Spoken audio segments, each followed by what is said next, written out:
자, 오늘 하나님 말씀은 레위기 2장 말씀 함께 읽어봤습니다. 오늘 본문 내용은 소재의 규례와 관련된 말씀들입니다. 오늘도 이 일종의 제사와 관련된 하나님의 말씀을 우리가 보고 있는데, 여러 차례 말씀을 드리지만은 과거에는 어떤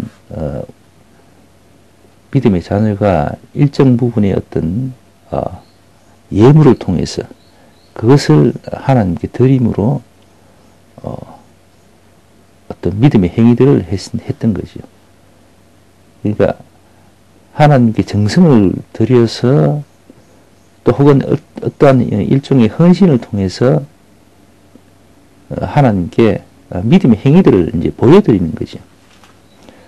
거기에는 물론 기쁨도 있겠지만은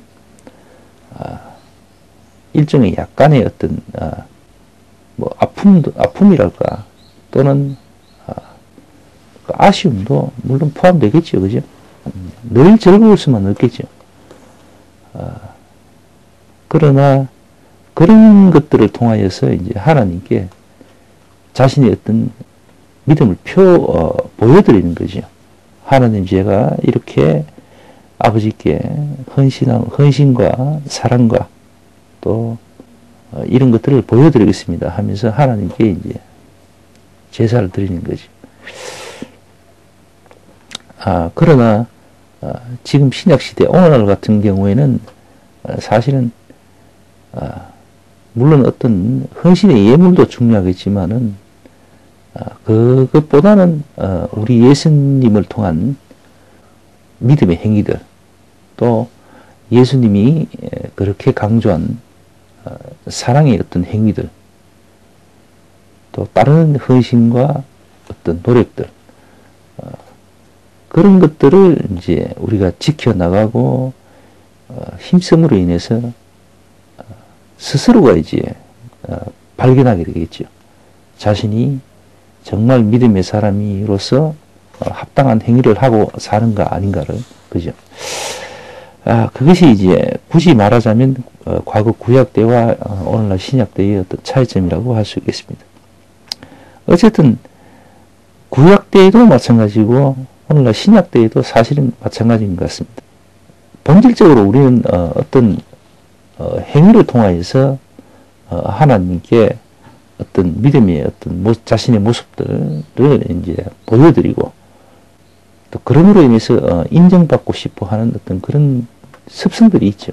본질적인 그런 것들이 있죠. 그것을 하나님께서는 충분히 예단하시고 또 그것을 받아주시는 것 같습니다. 어쨌든 때마다 이러이러한 모습들로 당신께 제사를 드리라고 하셨습니다. 그러자면 아무래도 피조물이 우리의 입장에서는 믿음의 대상에게 어떤 것을 헌신과 희생이 이제 있을 수밖에 없잖아요, 그죠? 가령 예를 들어서 현금으로 하나님께 예를 드린다고 할지라도 그 현금은 사실 우리 삶의 어떤 통용되는 중요한 수단이잖아요, 그죠? 그것들이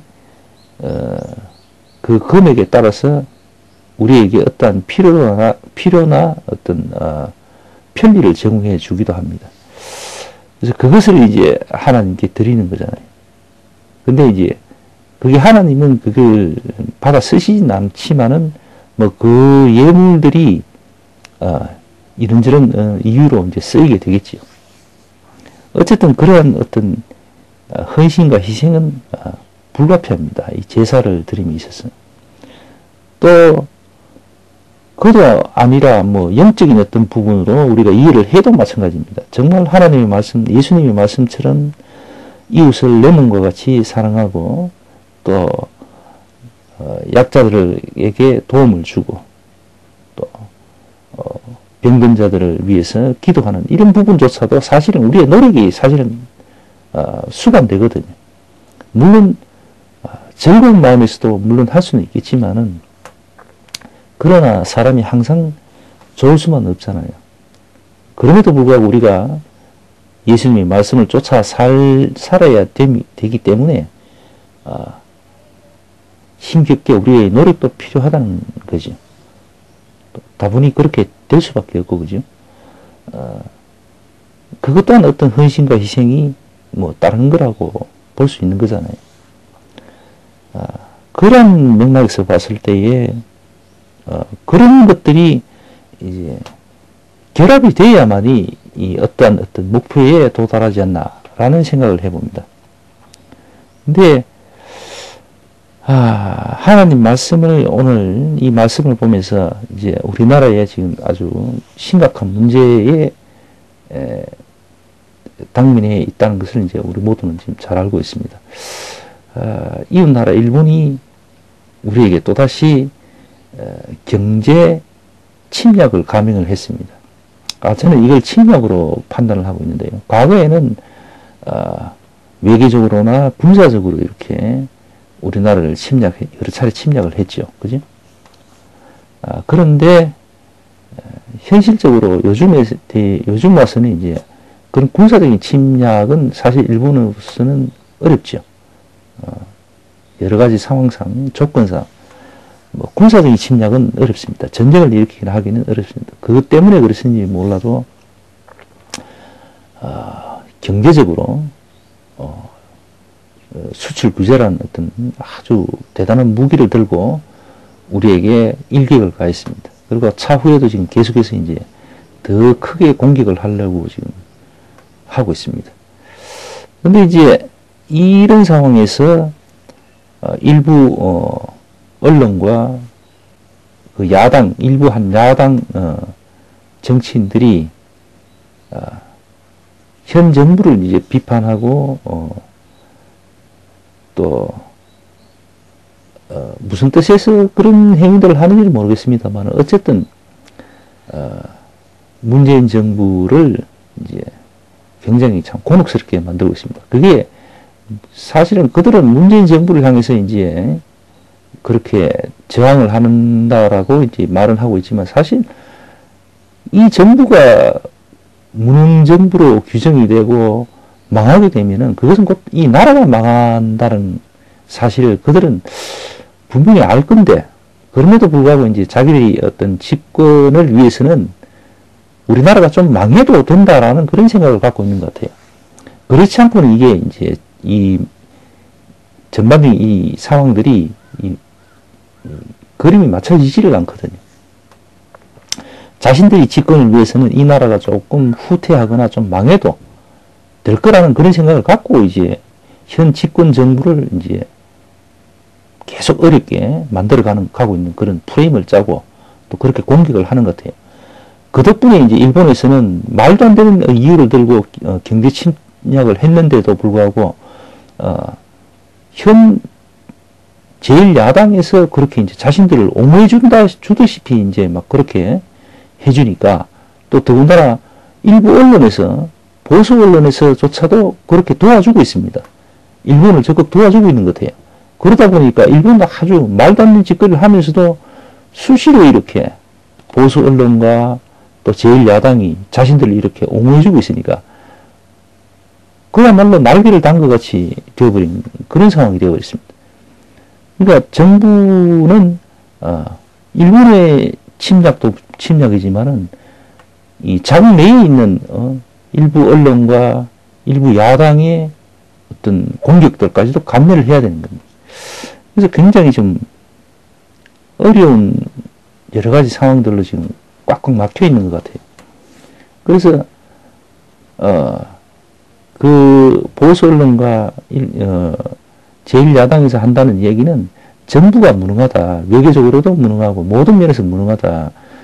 일본의 이런 수출 제한이 들어올 걸 예측도 했었고 또 막상 이게 감행이 되니까 아무것도 할 수 있는 게 없다. 또 하지를 않는다. 이렇게 이제 맹공을 퍼붓고 있습니다. 근데 정부 입장에서는 그렇습니다. 침략을 받았어요. 공격을 받았어요. 그러면은 거기에 대해서 항의를 하고 또 어떤 조치를 취해야 되는데 사실 이게 우리가 선택의 여지가 사실 많지는 않거든요. 우리도 똑같이 공격을 해버리면은 서로가 이제 죽자는 얘기밖에 안 되는 거고, 또 우리의 희생이 좀 더 커질 건 또 뻔한 이야기고. 그러다 보니까 우리가 쓸 수 있는 카드, 공격이 대받아 칠 만한 어떤 그런 게 사실 많지는 않습니다. 그러다 보니까 여러 가지 이제 방법들을 모색을 하고 있고 점검을 하고 이제 그런 상황이죠. 그래서 섣부른 이제 판단과 이제 선택을 하기가 좀 어렵죠. 그건 누구나 다 아는 이야기일 겁니다. 그런데 야당에서는 그런 모습들을 이제 무능으로 이제 바꿔버리는 거죠. 무능하니까 아무것도 하지 못한다 이렇게 되버립니다. 특히나 지난 정부에서 했던 어떤 그러한 여러 가지 일본과의 조약들을 사실 그게 문제가 되어서 오늘날 이런 상황이 발생이 되는 건데, 그것을 이제 아주 다른 방법으로 이제 국민들에게 자꾸 이해시키려고 자꾸 억지 주장을 펴고 있습니다. 그래서 이러한 것들이 사실은 그렇습니다. 정부 무능을 꼬집으면서 비판하면서 지금이라도 일본과의 협상에 나서라. 싸우면은 안 된다. 그렇게 얘기를 하고 있습니다. 근데 사실 지금이라서 이 협상이라는 건 일본 측에서도 할 생각도 없을 뿐더러 뭐 방송에서도 뭐 충분히 보도가 됐습니다만 일본에서 그 협상을 할 생각이 없어요. 없는 상황이고, 그럼에도 불구하고 제1야당에서 자꾸 협상을 얘기하면서 하는 거는 어차피 무능정부로 프레임을 씌웠으면은 끝까지 무능정부로 그냥 끝내버릴 계산을 갖고 있는 거죠.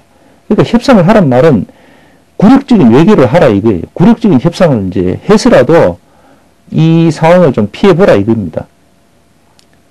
그러니까 지난 과거에 대한 역사적 잘못에 대해서 우리 법원에서 판단을 내렸는데, 그 판단을 갖다가 어떤 식으로든 일본을 갖다가 좀 달래기 위해서는 다른 방법을 취해보라는 거죠. 그러니까 자국의 어떤 법적 판단을 갖다가 좀 물리거나 좀 후퇴시켜서라도 자존심을 버려서라도 뭐 경제를 지키는 그런 모습을 보이라 이거죠. 근데 그건 정말 할 수 없는 이야기잖아요. 어떻게 과거에 우리가 지난 옛날에도 그렇게 침탈을 당하고 그렇게 억울한 일을 많이 당하고 피해를 입었음에도 불구하고 오늘날 와서도 똑같이 그런 참 굴욕적인 어떤 모습을 또 해야 되는 그런 상황으로 이제 몰아가는 거, 이건 좀 정말 아닌 것 같습니다. 우리가 하나님께 우리 믿음의 어떤 반응을 보임에도 사실은 우리의 어떤 헌신과 희생이 사실은 따르잖아요. 그거하고 마찬가지인 것 같아요. 우리가 일본과의 어떤 이런 불균형이나 억울함에 대해서 우리가 어떤 반응을 보이면은 그 반응은 결국은 우리의 어떤 희생도 따른다는 거죠. 그런데 오늘날에 상당수의 우리 대한민국 분들 중에는 좋은 거는 받으려고 그러고 또 싫은 건 안 하려고 그래요. 그러니까 다시 말하면 어떤 희생이 따르는 부분에 대해서 그 희생은 두려워합니다. 또 싫어하고.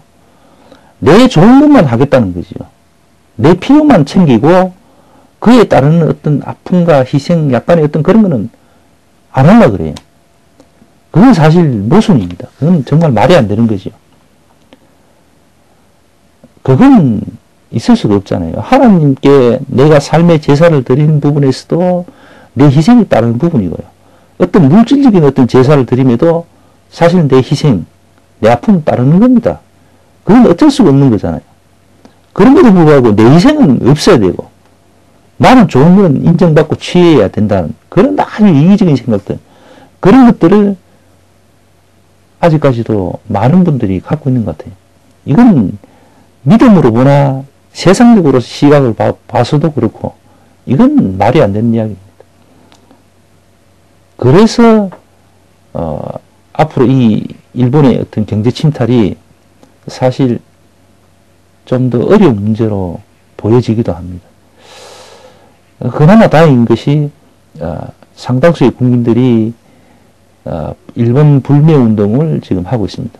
그러니까 우리도 사실 그건 따라가야 됩니다. 정부가 쉽게 어떻게 움직일 수 없는 부분은 우리 국민들이 자발적으로 일어나서 그러한 일들을 해야 되는 거죠. 과거 일제강점기 때에도 대구를 중심으로 그 장려운동, 국산 장려운동, 그리고 일본에 대한 불매운동 그런 것들이 있었거든요. 그런 과거 선배들처럼 믿음을 떠나서 이런 일들은 있어야 됩니다. 잘못된 것에 대한 어떤 저항은 어떤 식으로든 있어야 되거든요. 그래야 상대방이 그걸 경각심을 갖게 되는 거죠. 만약에 침탈을 했는데도 저 사람들이 고개를 숙이고 굽신거리고 들어오면은 야, 저 사람들은 한국 사람들은 저거밖에 안 된다. 한국 사람들은 조지고 쪼으면은 고개를 숙이는 족속들이다. 이렇게 여겨지게 되거든요. 일본 사람들에게는 은연중에 그게 지금 뿌리 깊게 있는 것 같아요. 근데 그걸 이제는 끊어야 되겠죠. 우리가 좀 어려워지고 희생을 감수하고라도 이 부분은 짚고 넘어가야 될 부분인 것 같습니다. 이제 정리를 해야 되죠. 이 악순환은 끊어야 됩니다. 근데도 불구하고 좋은 것만 취하고 힘든 거는 안 하려고 그러는 사람들. 그런 사람들이 너무 많아서 참 안타깝습니다. 우리 믿음의 자녀들도 하나님께 아름다운 제사를 드릴 때에 어떤 식으로든 우리의 어떤 희생과 헌신은 따르게 마련입니다. 그걸 두려워하거나 싫어한다면은 그거는 믿음의 자녀의 자세가 아니죠. 믿음이 있는 사람이라고 보여질 수가 없는 겁니다. 이건 제가 판단하는 것이 아니고 하나님께서 당연히 그러실 거라고 저는 생각을 합니다. 제가 성경을 잘 모르겠지만 이 하나님 말씀 속에서 그러한 부분들 엄청나게 많이 있다는 거 저 같은 사람도 아는데 당연히 이 방송 듣는 모든 분들도 아마 알 거라고 생각합니다. 그러한 부분들을 한번 생각해 보는 그런 오늘 됐습니다.